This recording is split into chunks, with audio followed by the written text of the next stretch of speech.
Hey YouTube, how you guys doing today? Kevin here, coming back at you with another video.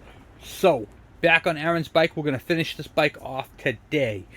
This bike is actually going to leave tomorrow, and he's bringing up another super cool bike, but I'm not going to tell you guys what that is for me to work on.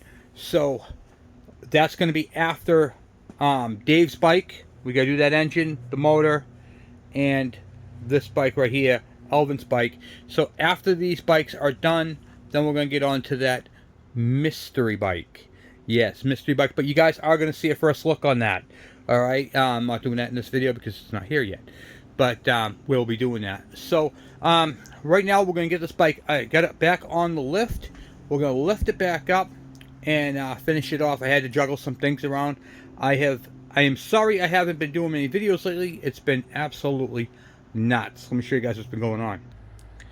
I have been working on cleaning up the shop for the winter and organizing and just getting stuff done. So we got this new big file cabinet, got some benches, some stools I mean, to work on. I got my KV75 drawer, my DS80, DS100, GT80, MX80, RX50 box.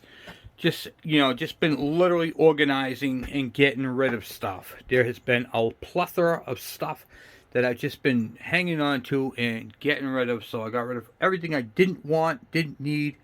See the little welder down there?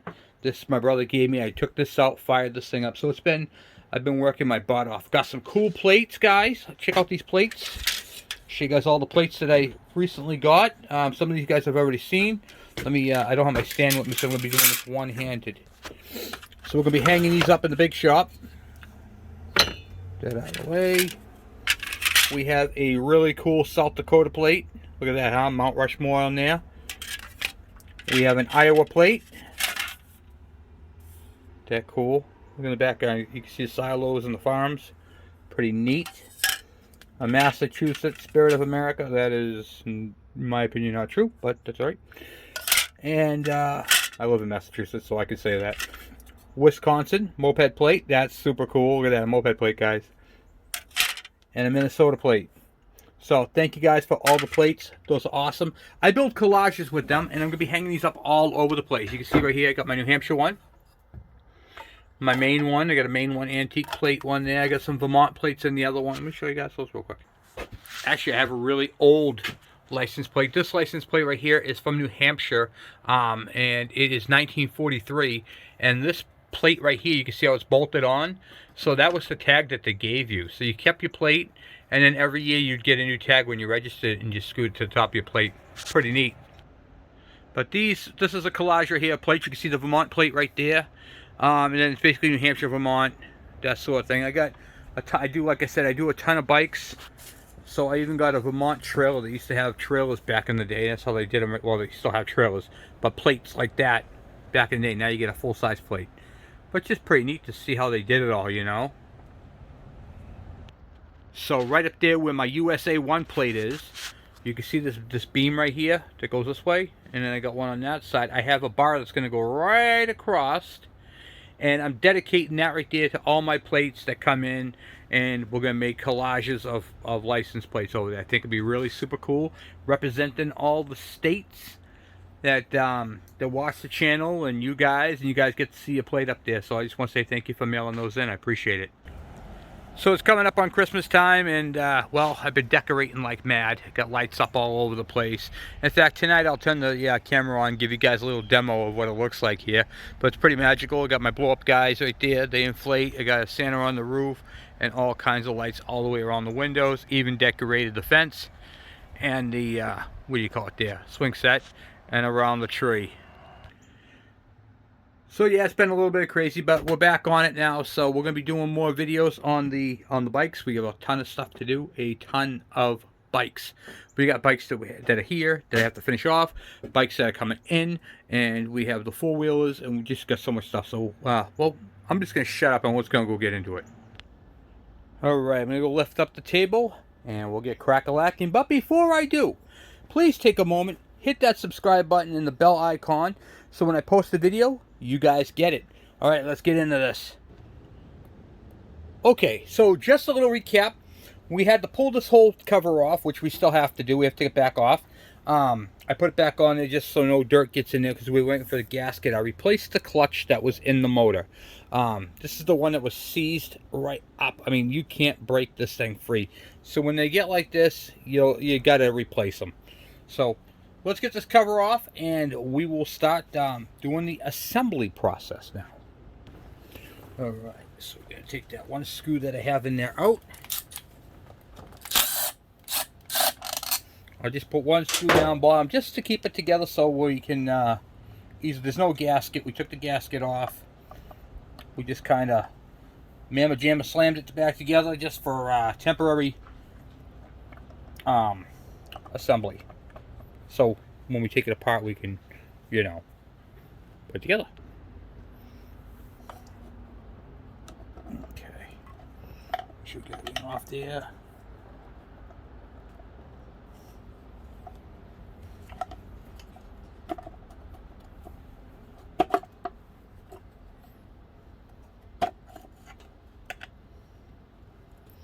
Okay, so we now have the complete cover off, just like so. And we want to double check the gasket surface, mating surface, and make sure it's clean all the way around. So I'm going to go get something I can clean that with one more time, just because I'm a perfectionist. I don't like dirty stuff. So let's get a blade real quick. You can use a blade or you can use a copper gasket. I got a blade right here. So just going to kind of go over it.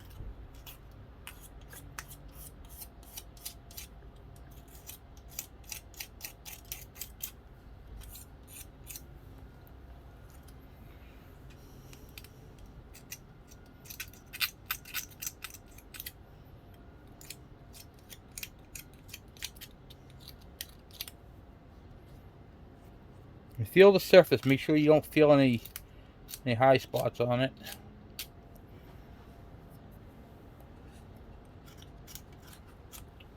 Okay.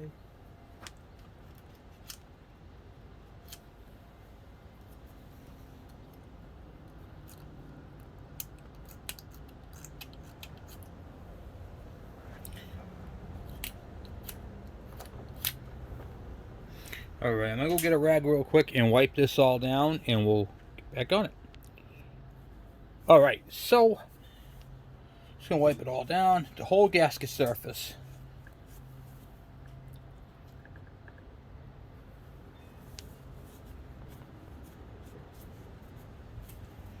I know it sounds kind of tedious, and it is, but you want to make sure your gasket surface is clean and that there's no debris, because debris is not good in here.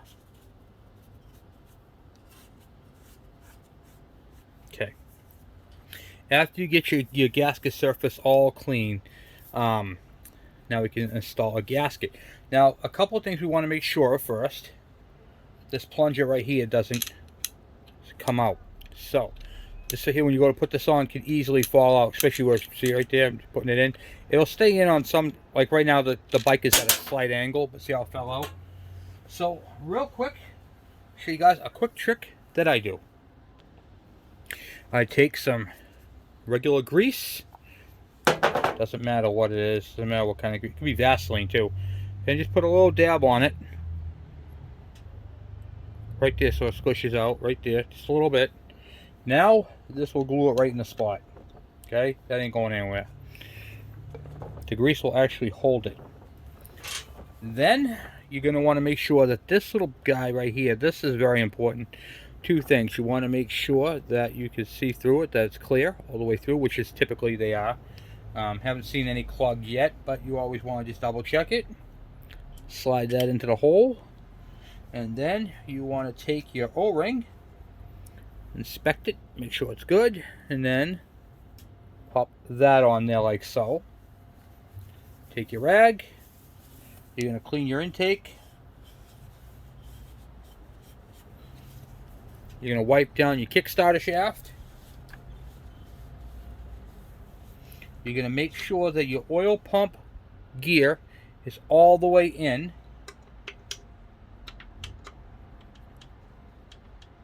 Okay, which that one feels like it is. Alright. And then you're all set. Make sure your Kickstarter spring and everything is in its right location. we're good on all that. The cover is clean. I'm just going to wipe it down though. Okay.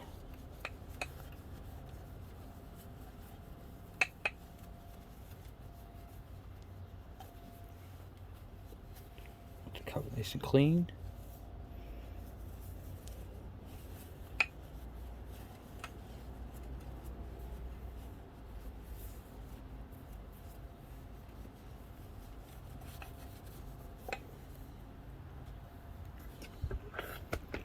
Sure, cover is nice and pretty. Then there is a little arm right here. This normally stays in here. This plunger right here that activates your clutch, and you can see how it's got a little divot in it. That's okay. That little dent mark, you know, if you can see right here, or wear mark, I should say, is right here for the clutch. That is very common for that to happen like that. It's okay. And I'm going to show you guys why. It's going to happen no matter what you guys do. So it's not to be concerned about. What that is that rides on this bearing. So someone adjusted that clutch incorrectly. But the ball rotates. You can feel it rotating. So that's okay. If you can't feel it rotate at all, you might have a stuck bearing, and that right there is not good. But typically, if it's an incorrect adjustment, it'll wear into it like that. Alright, I'm going to go get a gasket. Gasket. Can't say gasket today. Gasket. I'll be right back. Alright, and what I like to use is a little bit of clear RTV. This is Permatex gasket maker that I use. You can see right underneath here. Permatex. It's the only product I really trust. I am not sponsored by them, but I do use their product a lot. I'm going to use a very, very thin, even layer. Nothing dramatic. All I'm really doing with this is making it so that the gasket has something to adhere to. If there's any imperfections, any warpage or anything like that, this actually helps out.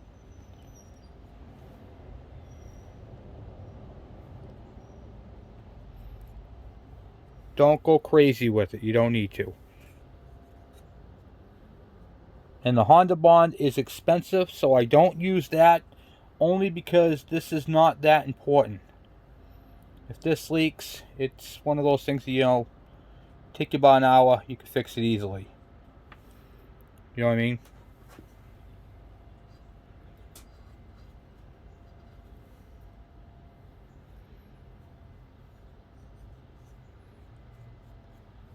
It's really just on there to keep the gasket in place. Nothing dramatic. Nothing too crazy. Grab your gasket.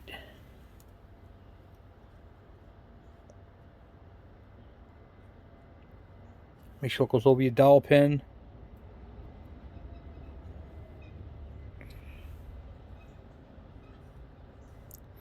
And you can see all the bolt holes properly. See, it just sticks it right to it. Okay, and that, my friends, is all there is to putting the gasket on. Now, there's one other thing you're going to want to do.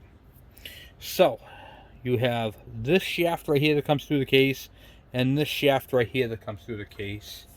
So what I like to do is I like to just use some Permatex 81-950 assembly lube. Even if it's already been assembled, even if the shaft is old, it just helps you slide it through a little easier.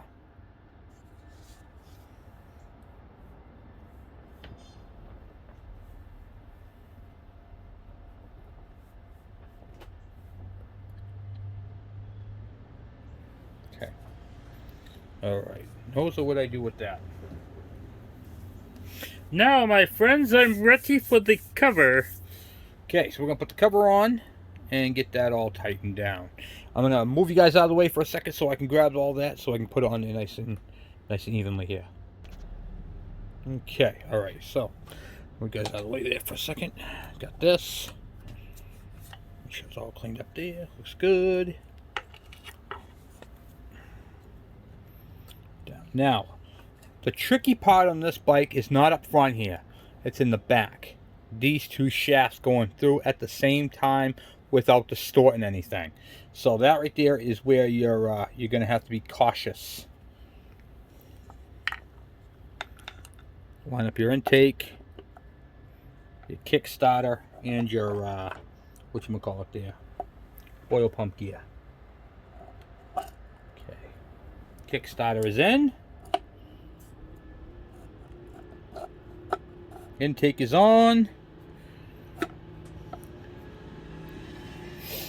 And now we only have the shaft for the whatchamacallit, the oil pump.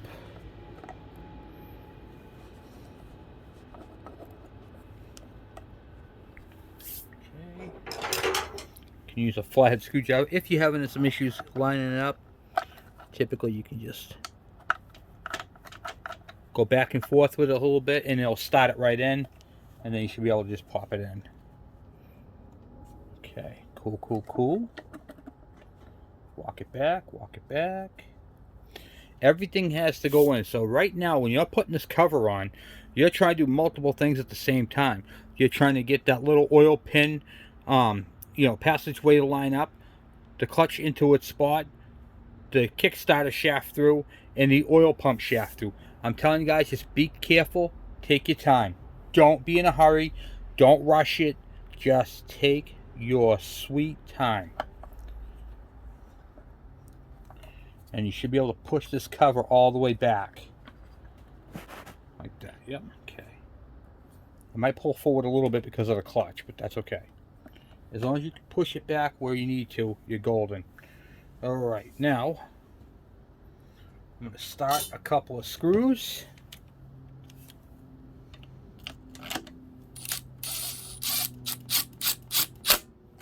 Okay, this is the bottom one.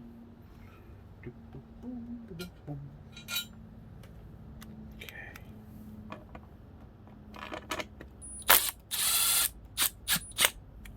Top one.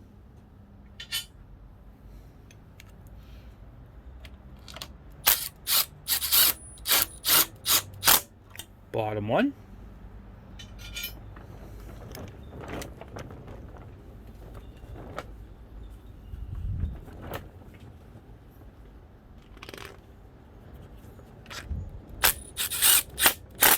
Top one.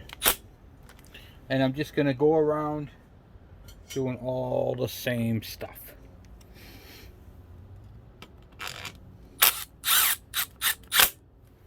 Bottom one.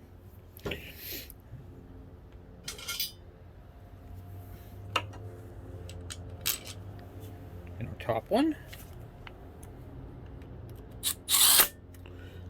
And I'm not cranking them down, I'm just setting them in there so I have them all into place.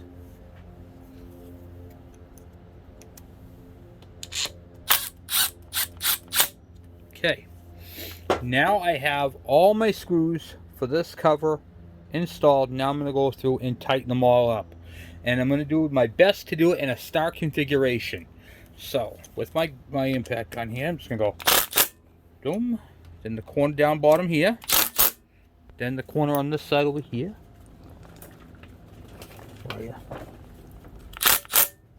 And then I'm gonna from there I would normally do one of these over here, but I can't on this one because they're for the side cover. So I'm gonna skip that, and I'm just gonna go to the inner one here. That one done, and then I'll just do the bottom ones.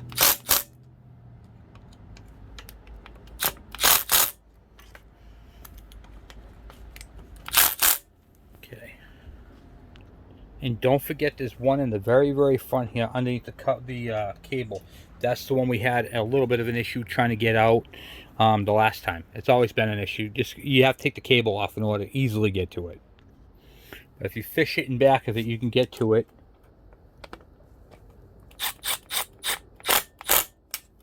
And now that's tight. Okay. So now all the bolts are in there tight. Next step is putting your oil pump on and hooking that up. But before we do that, we're going to clean all that crud and crap and debris out of there. So let me get a rag, clean that up real quick.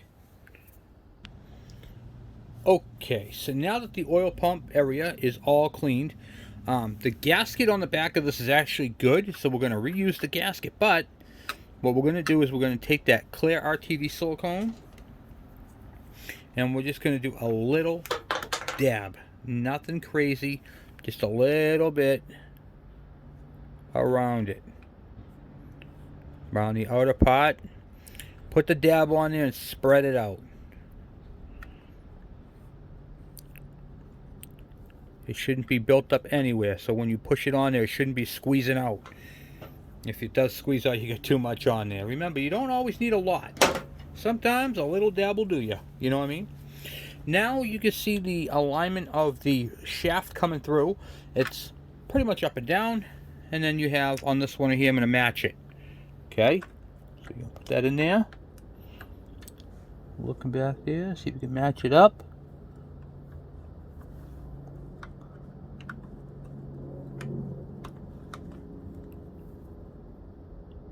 Might take you a couple tries.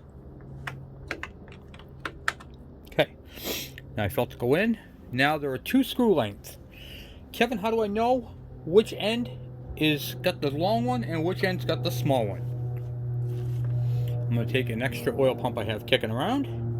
And if you hold it this way, you can see how this is a small mounting boss.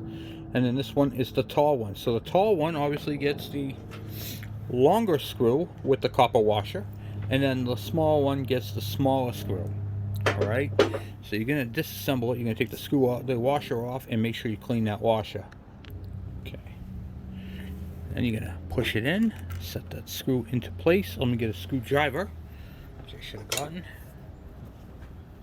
This is the wrong screwdriver, so I'm just going to set them in with this screwdriver. Okay. If that alignment line is straight up and down or any other direction, and then the one when you put the oil pump on, it doesn't match up, what happens is when you tighten up these screws, it's gonna break it right around here. Now if you guys saw that video on my MT1, the 1972 one there, you'll see that on that cover that oil pump was broken because they just wound it right in and it wasn't even in its correct spot. Okay, we'll take the other screw, make sure the washer's good in there. Alright, so my neighbor's cutting some stuff up there, but we can do it without it. Alright, like that. Just go over it one more time. Okay, good. We are all set there. Okay, so now we're going to hook up the oil tank.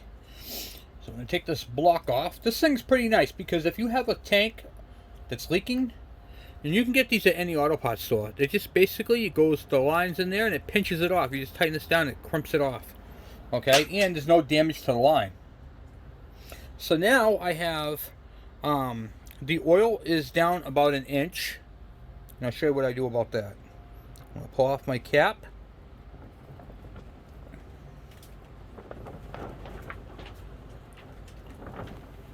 Hold it at an angle. And you can literally let it fill up.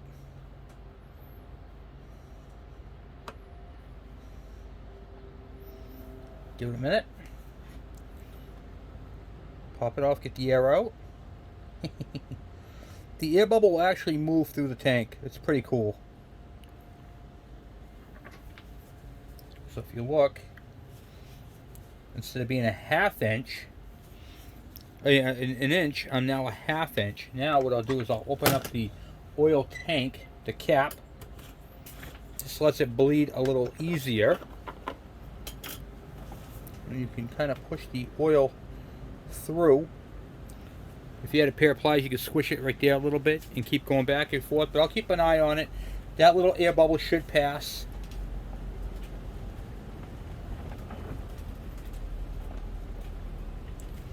Just pretty neat. Try to get as much oil in there as possible. Get the air out.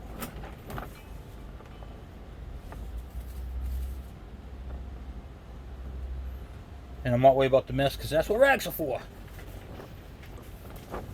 Okay, look at that. No more air in the line. Just like that. Put the grommet up here.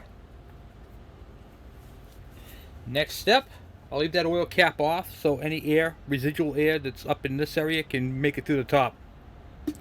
It takes a long time for air to go through an oil. Okay, air bubbles go through an oil. So let's get that carburetor mounted. So on the carburetor, you got this rubber piece in the bottom here. You want to make sure that goes into the, what do you call it there, where it goes into the cover.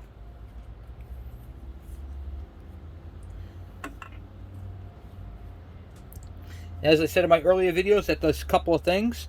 That does the, what do you call it there? It's an anti-vibration mount. Push it all the way back down through. Then there is, sometimes you have to hold it with a wrench on this side when you tighten up the screw on the other, but that's okay. We can handle that. I got my trusty flathead screwdriver. So I'm going to reach through the hole with the flathead screwdriver there. Get it onto where it's going to go. I'm going to hold this in with our wrench.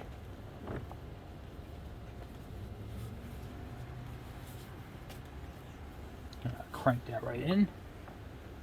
Okay, now it's nice and tight. Carburetor's not going anywhere.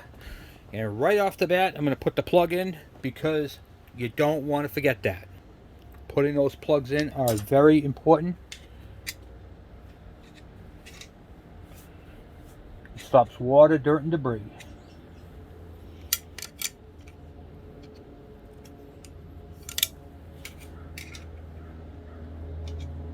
Okay. Oh, and guys, we are coming up on some 4,447 or something like that subscribers. I can't keep count. We are getting up there fast. We are going to be doing, actually, this Tuesday, we're going to be doing our first live chat. I want to talk to you guys about that. So, Tuesday, we're going to do Two-Stroke Tuesdays at 7:30 p.m. Eastern Standard Time, and that's going to happen in 2 days. Well, 3 days, actually. So we got Sunday, Monday, yeah. So in 3 days, that's going to happen. I'm super excited. Can't wait to talk to you guys and hang out. So, bring your questions, and I will bring my answers. Okay, a few lines hooked up. Now we'll put the cover on with the gasket and get this thing all buttoned back down. But yeah, it's going to be a lot of fun. All right, and we got to put the peg assembly on this side. Now, let's see, what else we want to do? We want to do the oil first. Okay, so I drained the oil out of this thing. It had transmission fluid. We're going to put motor oil in because I don't use transmission fluid in these. I use motor oil. Now, a couple things we want to do is we already took the plug out, and it's been a few days since we worked on this bike, so we want to just make sure we tighten the plug. So I'm going to reach underneath there with a 17 millimeter and tighten up that plug. Okay, so up underneath there is a plug. I believe it's 17 millimeters. Yep, correct. It's tight. Okay, so I did tighten it back up. And see this right here? I don't know if you can see on this cover or not. The cover's kind of dirty right there. Clean them up as we go. It says oil level. Let me show you this. Right there. Oil level. So with the bike sitting level, which it absolutely is on my bench, using a 10 millimeter socket, see how the screws are a little stripped out? That's because someone tried taking these off with a screwdriver. I have not had any good luck with people taking these off with a screwdriver. So use the 10 millimeter hex part of it.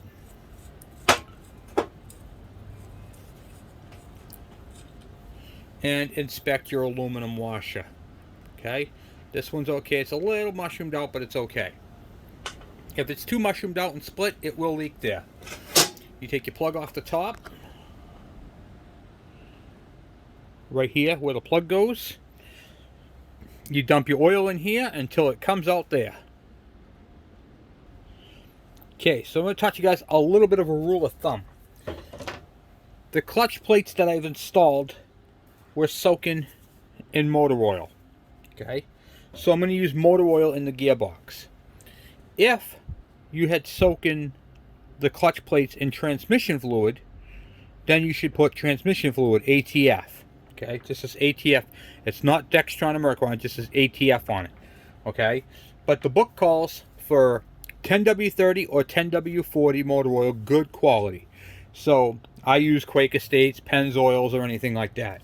So, which is what we're going to use today. We're going to use the Pennzoil. Sometimes I don't use Walmart brand. It is an okay oil, but I don't use it. Okay, unless it's just the bike I'm trying to get running and I really don't care about.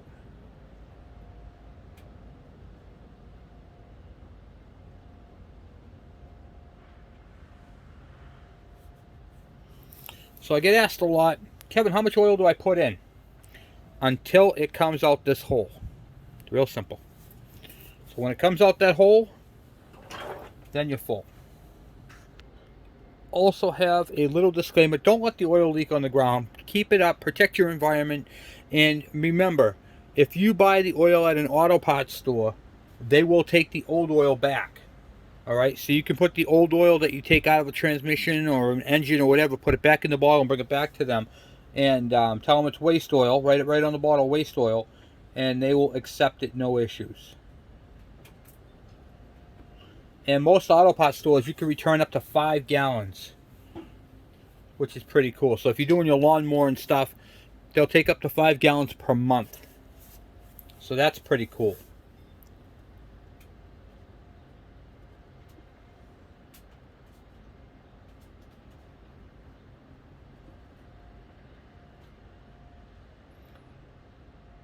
That's a lot of times you'll see on a receipt, it'll say environmental fee.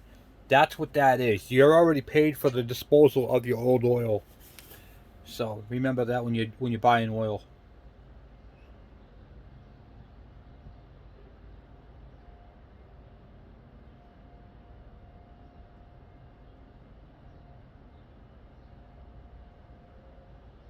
Okay. Now I'm starting to leak out here. See that? And that took under a quart. Just under a quart to do that. To get to that point. So if you're doing an oil change on your transmission gearbox, I'm not sponsored by Pennzoil, but it's good quality oil, 10W30 or 10W40 if you already did your clutches and that's what they have in them. If you pull the oil plug and you get transmission fluid out, it's ATF, automatic transmission fluid, and that's what you're going to need to use. Alright, so now we're going to put our plug back in. She's dripping.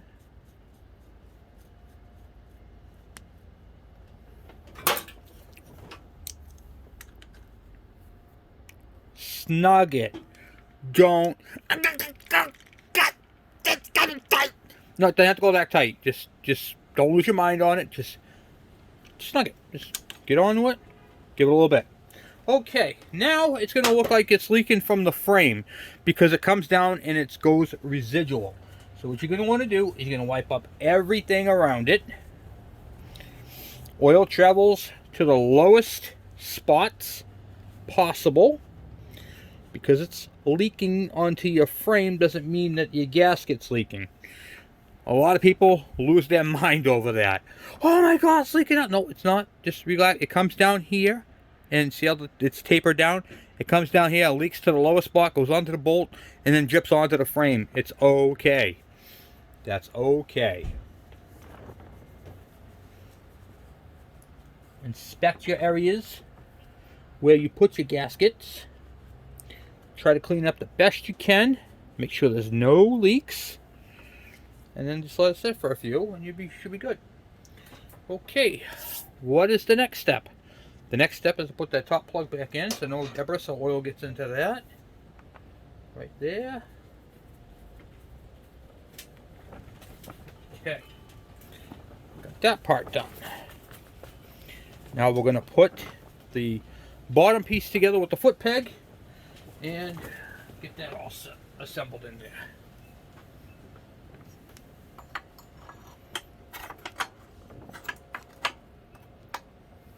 Boy, that went in a whole lot easier than it came out. Okay.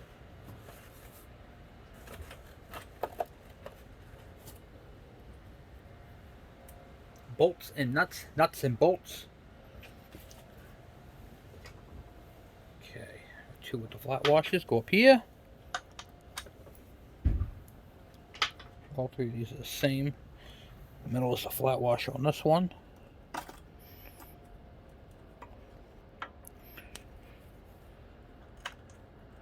One of these bolts is not using a flat washer. The reason why is because it's got that metal, what do you call it, shield.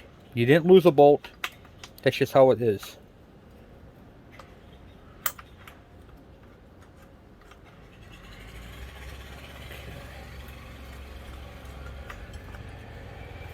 And getting these in can be a pickle.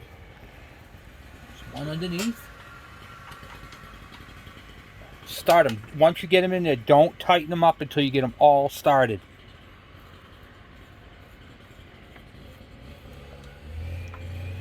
And you will notice that this brake lever is not your friend. It does make it difficult. Okay.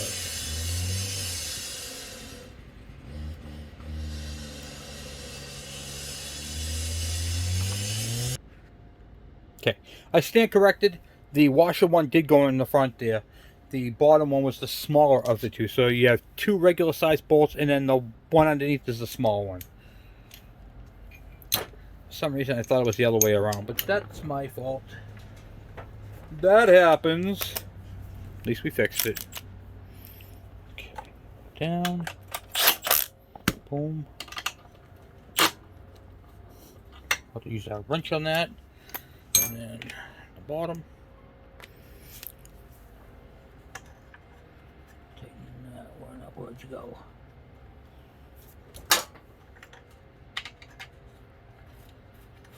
Okay. Okay. 13mm wrench on these ones.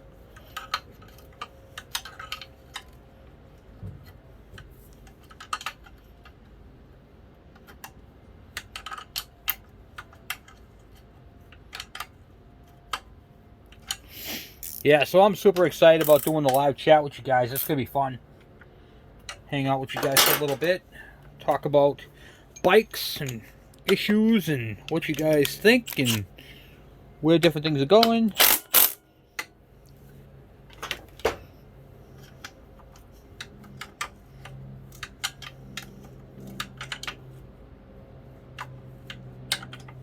You know, I get a lot of comments. One person asked me, "Oh, I wish I could bring my bike up to you." You can, absolutely. If you guys want to bring the bike up to me, just let me know, and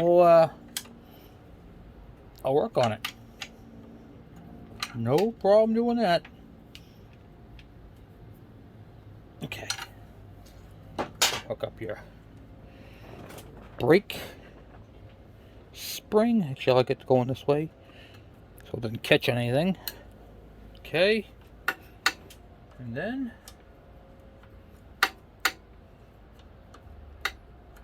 the brake adjusted here.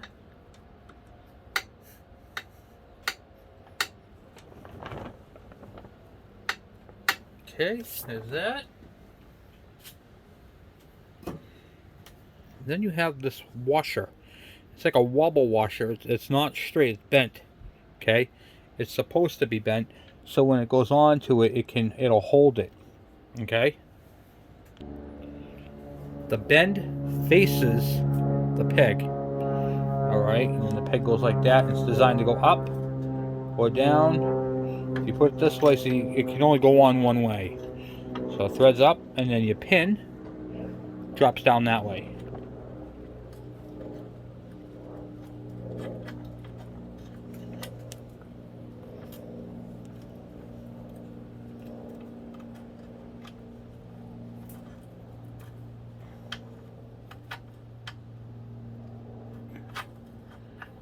And it likes to fight you because of that washer. Alright, do it a little differently here.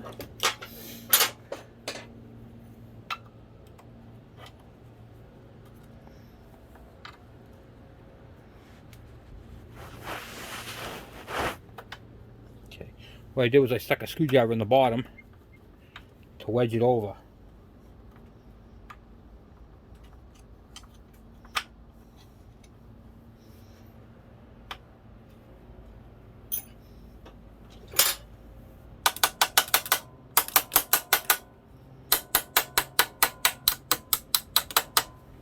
Okay, and then the cotter pin goes in the bottom.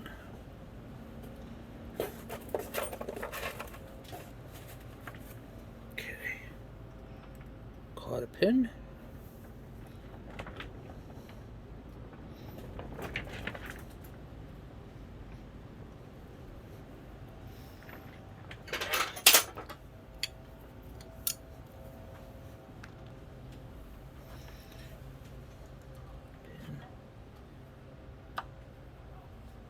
There we go, good. Alright. That part is done. Now if that's all done, I'm going to snap the throttle back a bunch of times. 3, 4, 5, 6, 7, 8, 9, 10. Release it. My alignment on my oil pump.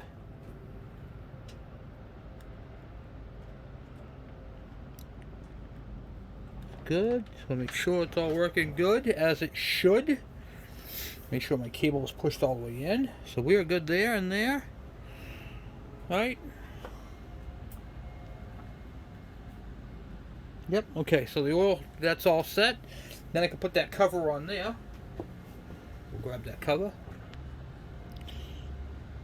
Part of the reason of keeping these bikes clean and keeping these grommets in there is no gasket on the surface. None. So there are 3 bolts, or I should say screws, and a grommet.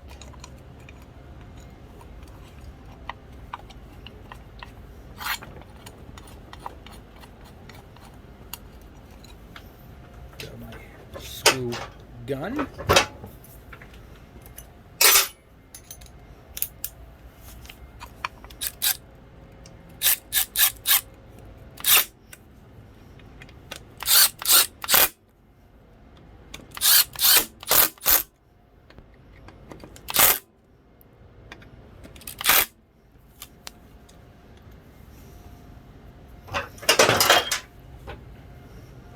Push that down, make sure it's all in there, and then I like to take my little tube of clear RTV silicone, and if there's any grooves, pack it in.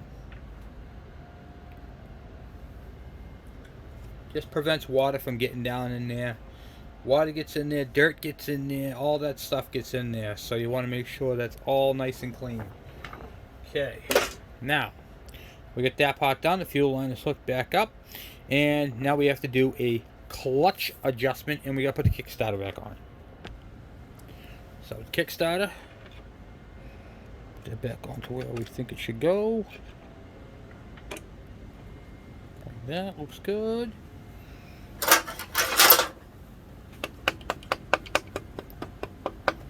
Let me go get a little mallet to tap that on. Okay, you don't want to go like a horror movie, but just take it and just gently tap it into place. You don't have to grab a steel hammer and bang, bang, bang. It's okay. Then I grab my bolt. See this bolt right here? Look at this bolt. Hammered. We're going to see if we have another one. This thing is junk and it's not graded. Alright. So I have a major lesson for you. Okay? So here is the bolt that came off of it, and you can see it's pretty well just beat. Okay, which happens. This is a replacement bolt. This is a grade 10.3, so this is pretty strong. This is like a grade 8 bolt in American. And I want to show you guys something. See these 2 bolts right here? See how nice they look? They look exactly the same. They're the same length. One's a 1/2 inch, one's a 13 millimeter head. Okay, and the threads look pretty close, but they are not the same. See those lines? Okay, some bolts will have 3 lines like this. This right here is a grade 5. If you have 6 lines, it's a grade 8.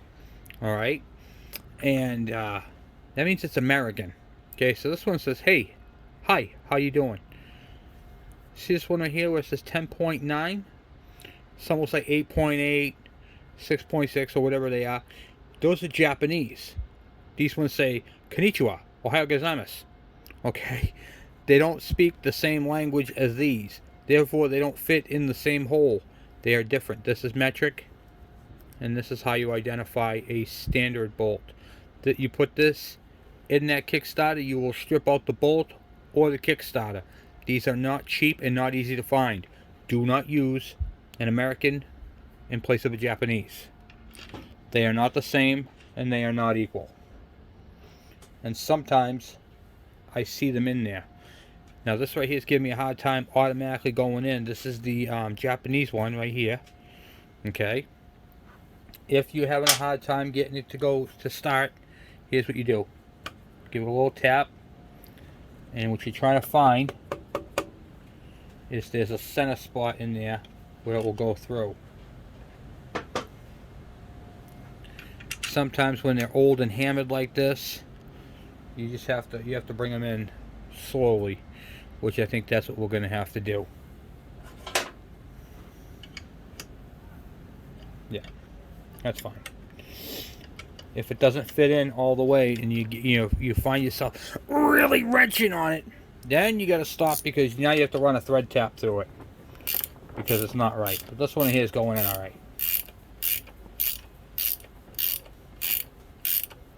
I can't complain about the way it's going in. I'm not having any issues driving it in. I can feel that, it's not like super tight, but it's not loose either. I mean, I can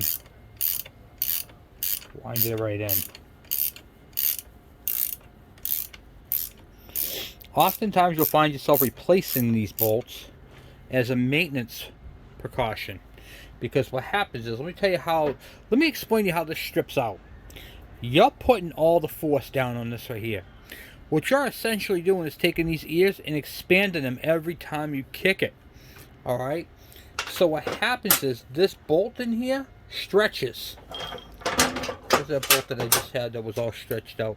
So you see the damage that happened to the bolt that I took out? That's from kicking it. Okay? So every now and then, if you pull the bolt out and you see how stretched out and how distorted it is, you have to go ahead and replace it. There it is right here. You can see right here where it's actually bent. And it's not bent from over tightening. It's bent from being kicked, and those ears are expanding and they loosen up. And then the bolt doesn't retract, so the thing stays loose, and then when you go to kick it, it strips it out. So now I'm in the process of tightening this, and you want to get this bolt good and tight. You don't want it to be all loosey-goosey. Alright, so let's just get the ratchet on there and get it good and tight. Okay, that's good. Now, clutch adjustment. I'm going to do this with one hand. I take this little rubber boot, move it off this, loosen that up right there, and then you tighten that all the way in until it's all the way in. Okay? Then we go over to the clutch adjustment. So this adjuster has to be all the way in. Put your ratchet on the nut and just break it free if you can. Okay, this one just broke free. Now, we're going to take our trusty old flathead screwdriver, flat blade if you want to call it that, and you're going to want to go in until it just touches. Of course, this thing is a little stripped out, this nut. You can see how someone's been in there before and beveled it out. So I'm going to try to fix that a little bit real quick. If you have a bolt that is a little stripped, use a screwdriver in the center, a small one, and just go over the threads with it, holding the screwdriver, and it will automatically retap it. Okay, so now that you get this out, and you can see how loose it is, you're just going to turn it in until it just touches. Just like that. Okay? Once it just touches, okay, I'm right there. I'm actually starting to, right now, I'm actually pushing the clutch in. So you want to just touch it. So what you're doing is on the other side of this, what do you call it, the adjuster, there's that rod that sticks out that shows you that little dimple. That's actually right now, by turning the screw in, that rod is actually just starting to touch that ball that's on the other end. So it just touches it right like that, and then what I do is I break it off 1/8 of an inch turn backwards. So I go into it, just touches just like that, and then I back it off a little bit, then lock it down.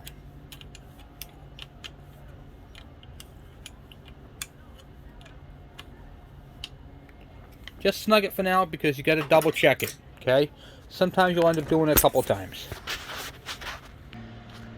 If you did it correctly, you'll have a little bit of free play, about an eighth of an inch, and then you'll feel the clutch, and the clutch will feel really good. And this one feels really good. I got my free play. Free play. I'm good. That is how you do a simple clutch adjustment on these bikes. Okay. Then I just make sure I tightened it one more time. And as a rule of thumb, I always check these screws. I can't tell you how many times I've had these two screws back out on me. Okay. Yeah, see, that was loose. And that was loose. Alright. What's the next step? Next step, we're going to wipe up this gasket surface, throw a gasket on it, and that cover. Okay, so you get your gasket surface, your gasket cleaned up, you get your gasket set on.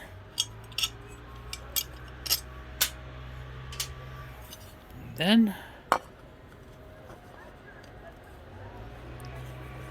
fight to get that back underneath there, unless you want to take off that rubber boot. Okay.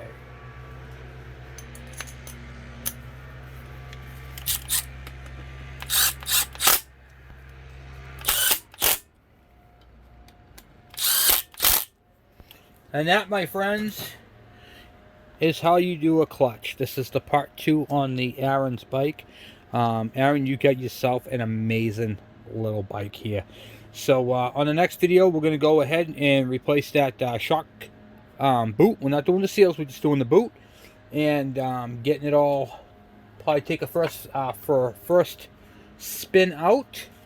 And that's pretty much it. And then we got to fix the brake light, and that's it. That's all we got left. So anyway, guys, I'm off for now. Thank you for watching. Thank you for subscribing.